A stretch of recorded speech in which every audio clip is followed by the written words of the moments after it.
तो अब हम करेंगे next editorial a launch window for India's as a space startup hub. तो इंडिया को स्पेस स्टार्टअप हब बनाने की बात कर रही है। तो the sector is an embryonic stage and there is scope to build a feasible का मतलब होता है जो पॉसिबल हो चीज़, ठीक है। तो feasible business model.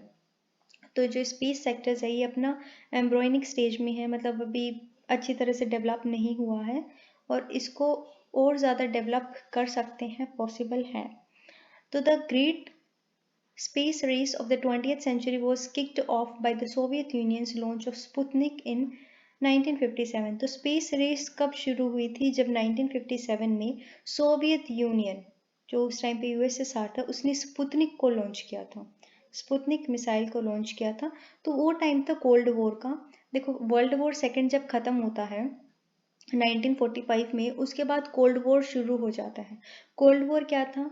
There was a conflict between ideologies. कौन सी आइडियोलॉजीज? एक आइडियोलॉजीज थी कैपिटलिस्ट, एक थी socialist.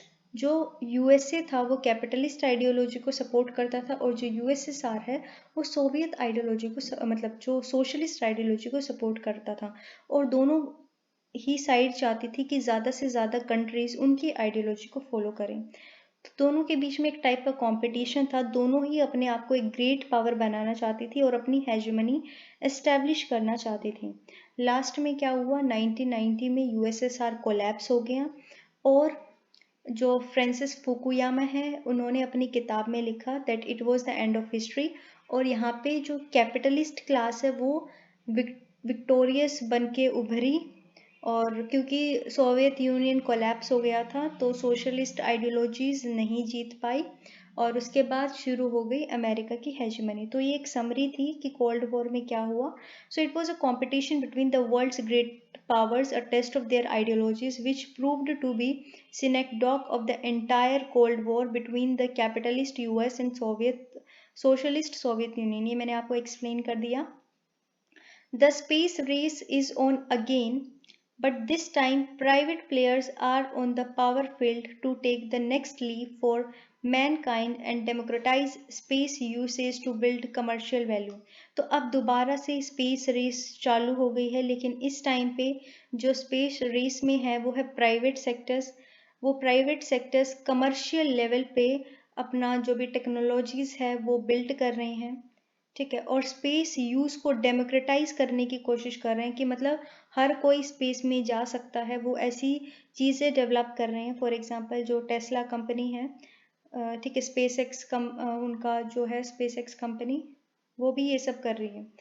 This has huge implications for original equipment manufacturers in the space sectors in India and is a promising ventures for the global investors। तो ये जो India में OEMs हैं उनके लिए काफ़ी ज़्यादा बेनिफिशियल है ये चीज़, वो इसका काफ़ी अच्छे से फ़ायदा उठा सकते हैं। और जो भी ग्लोबल इन्वेस्टर्स हैं उनके लिए भी एक प्रॉमिसिंग वेंचर्स, मतलब जहाँ पे गेन मिलने की, बेनिफिट्स मिलने की काफ़ी ज़्यादा पॉसिबिलिटी है, वो ये सेक्टर है। तो India a very marginal player. तो इंडिया के बारे में हम देखेंगे। Last year, according to a report, the government of India created a new organization known as InSpace। तो लास्ट ईयर गवर्नमेंट ने एक नई ऑर्गेनाइजेशन एस्टेब्लिश की थी InSpace, जिसकी फुल फॉर्म है Indian national space promotion and authorisation centres, which is a single window nodal agency established to boost the commercialization of Indian space activities। तो in space को क्यों बनाया था गवर्नमेंट ने इन स्पेस को इसलिए बनाया था कि जो भी स्पेस एक्टिविटीज़ हैं उसको कमर्शलाइज किया जा सके। प्राइवेट प्लेयर्स को फॉर एग्जांपल कोई सैटेलाइट्स लॉन्च करनी है तो वो गवर्नमेंट का लॉन्चिंग सेक्टर्स यूज़ कर सकते हैं बाय पेइंग अ प्राइस। तो ये क्या है? A supplement to ISRO, Indian space research organisation, the agency promotes the entry of non government private entities in the Indian space sectors. तो ये जो इसरो का क्या है? सप्लीमेंट है। और ये क्या प्रमोट करता है कि प्राइवेट सेक्टर्स भी स्पेस फील्ड में आए, उनकी एंट्री को ये प्रमोट करता है।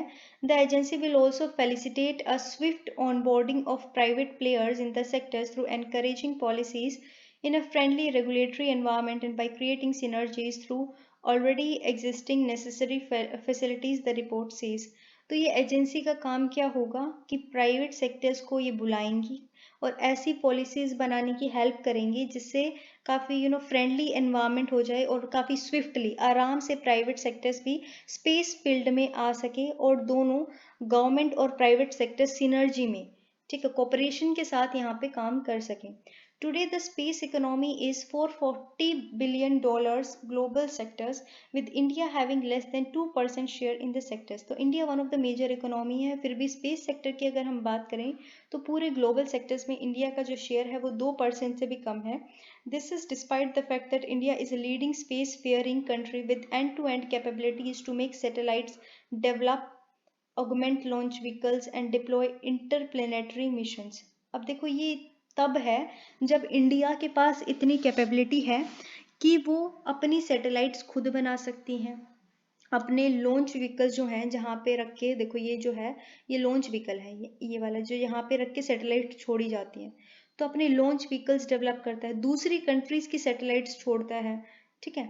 जो भी कंट्रीज चाहिए वो उनको पैसे देते हैं. फॉर एग्जांपल वियतनाम को अपनी कोई सैटेलाइट भेजनी है स्पेस में तो वो इंडिया के पास आ सकते हैं अगर उनके पास फैसिलिटीज़ नहीं है कि आप हमारी साइड से भेज दो, हम आपको पेमेंट दे देंगे उस चीज़ की.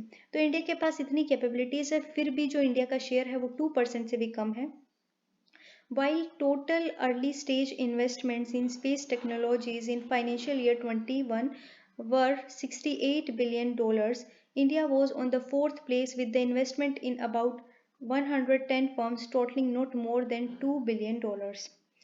देखो स्पेस टेक्नोलॉजीज में जब शुरू में इन्वेस्टमेंट शुरू हुई, ठीक है, इन द फाइनेंशियल ईयर 2021, तो फाइनेंशियल ईयर 2021 में अगर हम देखें वो $68 बिलियन थी और इंडिया की रैंकिंग थी फोर्थ नंबर पे इंडिया स्पेंड करता है अपना स्पेस टेक्नोलॉजीज में. फिर भी जो इंडिया का टोटल इन्वेस्टमेंट था वो $2 बिलियन से भी कम था, ठीक है, इससे ज़्यादा तो बिल्कुल नहीं था. हर्डल्स क्या हैं? Another aspect to throw light on is extensive brain drain in India. तो brain drain की प्रॉब्लम काफ़ी ज़्यादा इंडिया में है. इंडिया में लोग पढ़ते हैं यहाँ पे लेकिन काम करते हैं जाके अमेरिका के नासा में, ठीक है, ये ब्रेन ड्रेन की सिचुएशन है. So which has increased by 85% since 2005. तो 2005 से जो ब्रेन ड्रेन की प्रॉब्लम है वो 85% तक बढ़ गई है. क्यों? क्योंकि यहाँ पे अच्छा उनको पैसा वगैरह नहीं देती है गवर्नमेंट, मे बी कुछ और प्रॉब्लम्स है, फैसिलिटीज़ कम मिलती हैं, अपॉर्चुनिटीज़ कम मिलती हैं, तो वो यहाँ से जो भी पढ़ा वगैरह होता है उन्होंने बाकी कंट्री में जाते हैं, वहाँ पे सर्व करते हैं. तो this has been linked to bottlenecks, मतलब problems in the policies which created hindrances, रुकावटें for the private sector space ventures and founders to attract investors, making it virtually non feasible, मतलब not possible to operate in India. अब ये जो brain drain की problem है इससे क्या होता है, जो प्राइवेट सेक्टर्स वेंचर्स हैं, ठीक है, वो इन्वेस्टर्स को अट्रैक्ट करना चाहते हैं, वो अट्रैक्ट कर नहीं पाते क्योंकि इंडिया के पास जितना मतलब नॉलेज थी वो तो कहीं और जाके सर्व हो रही है ना. तो जो भी पॉलिसीज़ बनाती है गवर्नमेंट प्राइवेट सेक्टर्स के लिए कि आप आओ हमारे स्पेस सेक्टर्स में इन्वेस्ट करो, तो वो बूस्ट नहीं मिल पाता, एक रुकावट बन जाती है पॉलिसीज़ में, प्राइवेट सेक्टर्स वेंचर्स में रुकावटें बन जाती हैं, ठीक है. तो इंडिया के लिए बिल्कुल नियरली इम्पॉसिबल हो जाता है ये सब ऑपरेट करना स्पेस सेक्टर्स में.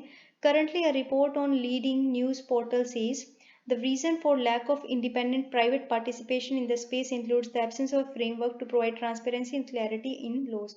तो एक न्यूज़ पोर्टल ने बताया था कि इंडिया का जो पार्टिसिपेशन है प्राइवेट सेक्टर्स का जो पार्टिसिपेशन है स्पेस में वो कम इसलिए है क्योंकि जो हमारे लॉज हैं वो ट्रांसपेरेंट नहीं है, क्लियर नहीं है, मतलब एम्बिगुअस लॉ है, उसको कैसे भी इंटरप्रेट कर सकते हैं गवर्नमेंट बाद में. तो अगर क्लियर लॉज होते हैं तो ज़्यादा इन्वेस्टमेंट के चांसेस बढ़ जाते हैं. The laws need to be broken down into multiple sections, each to address specific parts of the value chain and in accordance with the outer space treaty.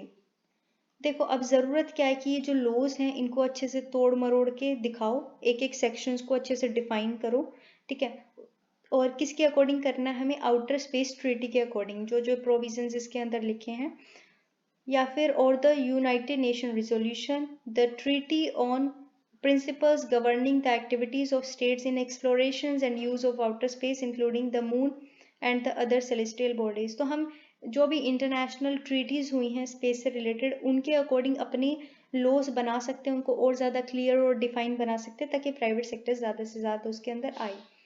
Dividing activities further into upstreams and downstreams, space blocks will allow legislators to provide a solid foundations to product services developed by non-governmental and private sectors within the value chain, it adds। उसके बाद हमें और भी activities को divide कर देना है अपस्ट्रीम्स and डाउनस्ट्रीम्स space blocks की। ये वाला स्पेस ब्लॉक के ऊपर ये लेजिस्लेशन है, ठीक है। मतलब कानून को इस तरीके से बनाना कि सारी चीज़ें क्लियर हों। अगर हमें अपस्ट्रीम्स स्पेस ब्लॉक्स बनाने हैं तो ये आपके कानून हैं, ठीक है, इसमें ऐसे ऐसे पार्टिसिपेट कर सकते हैं। तो अगर ये सब बहुत क्लियर होगा, इजी डिफाइंड होगा, तो जो भी नॉन गवर्नमेंट या प्राइवेट सेक्टर्स है उसका पार्टिसिपेशन ऑटोमेटिकली इंक्रीज हो जाएगा वैल्यू चेन में। लाइसेंसेस लाइबिलिटीज, तो ये न्यूज़ चैनल जिसकी बात कर रहे हैं ऑथर, ये क्या कहता है, with the technicalities involve in the space business, timelines on licensing, issuances of authorization and continuous supervision mechanisms needs to be defined into phases, like in France where there are 4 obtainable licenses in addition to case by case authorization with lack of clarity surrounding cost। देखो अब जो space sectors है उसके अंदर बहुत ज़्यादा technicalities होती हैं, काफ़ी टेक्निकल चीज़ें होती हैं, ठीक है। तो हमें काफ़ी इजी टर्म्स में बताना चाहिए कि ये टाइम बाउंड है लाइसेंस का, इतने टाइम तक आपको लाइसेंस मिलेगा, ठीक है। उसके ऊपर कंटिन्यूस हमारा सुपरविजन होना चाहिए, एक चेक होना चाहिए, ठीक है। और फेजेस में डिवाइड होना चाहिए जो भी सुपरविजन है कि ये फेज तक जो भी काम होगा इसको ए पार्टी सुपरवाइज करेगी, बी फेज में जो भी काम होगा उसको बी पार्टी। तो ये सब कहाँ है, फ्रांस में है। फ्रांस में क्या होता है कि 4 लाइसेंस लेने पड़ते हैं और साथ में केस बाय केस ऑथराइजेशन होता है। देखो 4 लाइसेंस तो सबको लेने ही पड़ेंगे, उसके पास जो जिस फील्ड में काम करना चाहता है। फॉर एग्जांपल कोई लॉन्च व्हीकल लॉन्च करना चाहता है, कोई सैटेलाइट लॉन्च करना चाहता है, तो उसके केस बाय केस ऑथराइजेशन मिलेगा, ठीक है। Another crucial aspects of space laws is insurance and indemnification clarity. तो इंडेमनीफाई का एक बार मीनिंग चेक करेंगे। इंडेमनीफाई का मतलब होता है to promise to pay somebody an amount if she suffers any damage, मतलब एक टाइप का इंश्योरेंस होता है। तो जो लॉज हैं स्पेस सेक्टर्स में इंश्योरेंस से रिलेटेड और इंडेमनिफिकेशन से रिलेटेड, उसके अंदर भी क्लैरिटी लाने की ज़रूरत है कि अगर कोई भी मान लो स्पेस व्हीकल है वो ख़राब हो गया या फिर कोई मिसाइल्स फेल हो गई तो इंश्योरेंस कैसे होगा, particularly about who and which entity undertakes a liability in case of a mishap. अगर कोई भी दुर्घटना हो जाती है तो कौन सी ऐसी ऑर्गेनाइजेशन है जिसके पास हम जाएं जो ये लाइबिलिटी लेने के लिए तैयार है। In several Western countries with an evolved private space industry, there is a cap on liability and financial damage that needs to be paid। तो वेस्टर्न कंट्रीज में क्या होता है कि एक क्राइटेरिया सेट कर दिया है कि फॉर एग्जांपल एक ये वाला है मिसाइल, अगर ये मिसाइल ख़राब हो जाती है या फिर कुछ डैमेज हो जाता है तो इसके लिए मैक्सिमम इतना प्राइस मिलेगा। तो एक कैप सेट कर दी कि लाइबिलिटी कितनी मिलेगी और कितना डैमेज फाइनेंस किया जा सकता है। क्योंकि ये जो प्राइवेट सेक्टर्स इंडस्ट्रीज हैं ये वहाँ पे इवॉल्व हो रही हैं, अभी शुरू हो रही हैं। In fact space operators are required to hold insurance up to Australian dollars 100 million dollars, ये ऑस्ट्रेलियन डॉलर की बात कर रहा है, अंडर ऑस्ट्रेलियन स्पेस लॉ। और ऑस्ट्रेलियन स्पेस लॉ के अकॉर्डिंग जो भी स्पेस में ऑपरेट करेगा उसको एटलीस्ट 100 मिलियन डॉलर्स का इंश्योरेंस लेना पड़ेगा as a part of the system। Currently, many of the private entities are involved in equipment and frame manufacturing with either outsourced specifications or leased license। अब देखो आज के time पे अगर हम देखें बहुत सारे प्राइवेट सेक्टर्स हैं जो इक्विपमेंट बनाते हैं स्पेस के लिए, ठीक है, फ्रेम्स वगैरह बनाते हैं, फ्रेमवर्क होता है ना कि ऐसे ऐसे बनेगा, तो फ्रेमवर्क्स मैन्युफैक्चर्स करते हैं। तो उसके लिए जो भी वो होता है ना लाइसेंसेस, वो लीज्ड लाइसेंस होता है कि हमने एक तो कहीं से बोरो करके ये सब बनाया है, तो इसके हिसाब से स्पेसिफिकेशंस होती हैं, आउटसोर्स स्पेसिफिकेशंस, ठीक है। However to create value, Indian space private companies need to generate their intellectual property for an independent product or services. Example, satellite-based broadbands with ISRO neither being their sole or largest customer, nor providing them IP and ensuring buybacks, which was how most suppliers in Indian space ecosystem were born over last three decades. But अगर हमें Indian space में private companies को ज़्यादा से ज़्यादा include करना है और हम चाहते हैं कि प्राइवेट सेक्टर्स यहाँ पे इन्वॉल्व हो और अपनी वैल्यूज़ बढ़ाए, तो हमें क्या करना पड़ेगा, हमें इंडिपेंडेंट प्रोडक्ट्स को डेवलप करना पड़ेगा, ठीक है। ऐसा नहीं कि हर चीज़ में इसरो दादा बना हुआ है, इसरो कस्टमर है लार्जेस्ट, जो भी प्राइवेट सेक्टर बनाएगा सिर्फ इसरो खरीदेगा, ऐसा नहीं है। हर कोई खरीद सकता है। फॉर एग्जाम्पल कोई सैटेलाइट बेस्ड कम्युनिकेशन चैनल है, कोई भी प्राइवेट कोचिंग इंस्टीट्यूट उसको खरीद सकता है, ठीक है। और ये जो इसरो है ये अपनी जो हैजीमनी बना के रखे है कि ये बाई बैक करेगा जो भी वो बनाएंगे, तो ये सब नहीं करना है। मार्केट को खुला छोड़ दो, डिमांड एंड सप्लाई पे वर्क करने दो। एडम स्मिथ के कंसेप्ट की ये बात कर रहे हैं। This will help open the door to global markets. इससे क्या होगा, सिर्फ इसरो इसरो नहीं, जो ग्लोबली मार्केट है, मतलब दूसरे कंट्रीज में भी जो भी प्राइवेट सेक्टर्स डेवलप कर रहा है उसकी डिमांड होगी। मैच्योर स्पेस एजेंसी जैसे कि नासा यूएसए की, जैसे कि सीएनएसए चाइना की, तो China national space administration, Roscosmos Russia की, तो Roscosmos space corporation for space activities, seek support from private players such as Boeing, SpaceX, Blue Origin for complex operations beyond manufacturing support such as sending crew and supplies to international space stations। अब देखो जो बड़ी बड़ी country major economies हैं जैसे कि China की, USA की, रशिया की, और जहाँ पे स्पेस सेक्टर्स में ऑलरेडी बहुत ज़्यादा डेवलपमेंट है, वो कंट्रीज भी क्या करती हैं, प्राइवेट सेक्टर्स की हेल्प लेती हैं अपने अलग अलग मिशंस के लिए। अलग अलग कंपनीज जो है प्राइवेट सेक्टर जैसे कि space x company, blue origin companies, इनकी हेल्प लेके ये काफ़ी काम करती हैं। जैसे कि स्पेस एक्स कंपनी ने कुछ बनाया था, ठीक है, जिससे क्रू होता है ना, जो लोग होते हैं स्पेस इंटरनेशनल स्पेस स्टेशंस में रहते हैं, उसको लेके जाया जा सकता है, ठीक है। तो उसका कुछ नाम था, इंटरनेशनल स्पेस एक्स का ही था। एक सेकेंड हम देखते हैं, स्पेस एक्स ड्रैगन, हाँ ड्रैगन मिशन के अंडर इसने बनाया था। तो इस टाइप के व्हीकल के थ्रू जो भी एस्ट्रोनॉट्स हैं उसको स्पेस में लेके जाया जा सकता है, इंटरनेशनल स्पेस स्टेशन तक, और वहाँ से लेके आया जा सकता है, ठीक है। So these companies have revolutionised the space sectors by reducing cost and turnaround time with innovation and advanced technology. तो ये जो प्राइवेट सेक्टर्स कंपनीज हैं इन मेजर इकोनॉमीज ने, इन्होंने स्पेस सेक्टर्स को पूरा रेवोल्यूशनाइज कर दिया है, चेंज कर दिया है।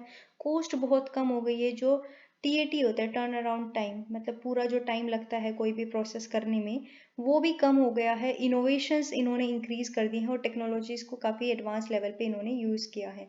फॉर सच पर्पज नासा और जो चाइना की नेशनल स्पेस एजेंसी है award a part of their annual budget to private players. तो जो उनका एनुअल बजट होता है ये कंट्रीज प्राइवेट प्लेयर्स को भी उनमें से देती हैं। तो until 2018 SpaceX was part of 30 missions of NASA, getting over $12 billion under contract। तो 2018 तक जो SpaceX कंपनी है, प्राइवेट कंपनी है यूएसए में, उसको जो नासा है वो $12 बिलियन देती थी। तो India currently stands on the cusp of building a space ecosystems, and with ISRO being the guiding body, India can now evolve as a space startup hub for the world। ठीक है, एक बार cusp का मतलब देखेंगे। cusp का मतलब होता है कि a point of transition between two different states। तो इंडिया किस स्टेट में है, ट्रांजिशन की स्टेट में है स्पेस इकोसिस्टम को बनाने के लिए। अब इसरो यहाँ पे क्या है, गाइडिंग बॉडी की तरह काम कर रही है। तो इंडिया इसरो की गाइडेंस के अंदर एक स्पेस स्टार्टअप हब बन सकता है।